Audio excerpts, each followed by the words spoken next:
Hello there, 8:45. I'm Steve Dixon with all the news and sport in the next 15 minutes. Top stories tonight. 2 people have been admitted to a hospital in Scotland displaying mild flu-like symptoms after returning from Mexico, and more than 80 people have died from swine flu.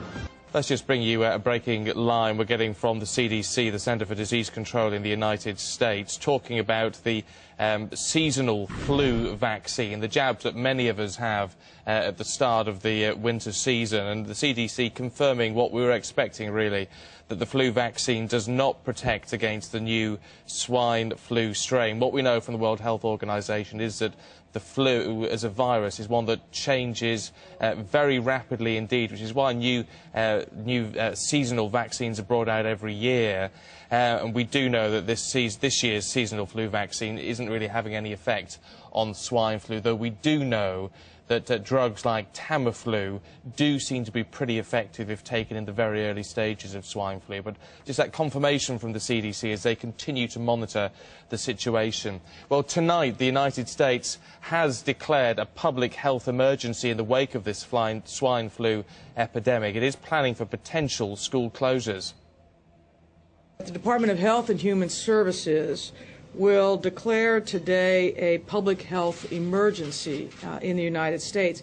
That sounds more severe than really it is. This is standard operating procedure, and it allows us to free up federal, state, and local agencies and their resources for prevention and mitigation.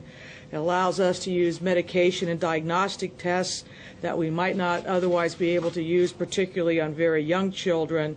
And it releases funds for the acquisition of additional antivirals. Well, today the World Health Organization warned the virus could mutate into a more dangerous strain, but said the world is better prepared than ever to withstand a potential flu pandemic. But in the UK, 2 people have been admitted to hospital in Scotland with suspected cases. Ian Woods reports.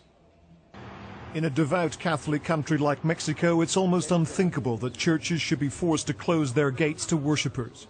Football matches have also been cancelled as the Mexican authorities belatedly try to control the virus. But you can't shut down a capital city. The metro system is still running, and the metro system in Mexico City bisects the entire city. So if this virus is as bad as what we've been told, one way that it would travel would obviously go by people going in Mexico City via the metro. In Santiago, Chile, thermographic cameras were used to scan passengers arriving on flights from Mexico to check if they had a fever. Symptoms include a temperature of more than 100 degrees, body aches and coughing. Similar equipment was deployed by Japanese officials at Narita Airport. But despite such international efforts, global travel means some foreigners have apparently come into contact with the virus. American, French, Spanish and New Zealand tourists are among those displaying symptoms, and 2 Scottish patients are also being monitored.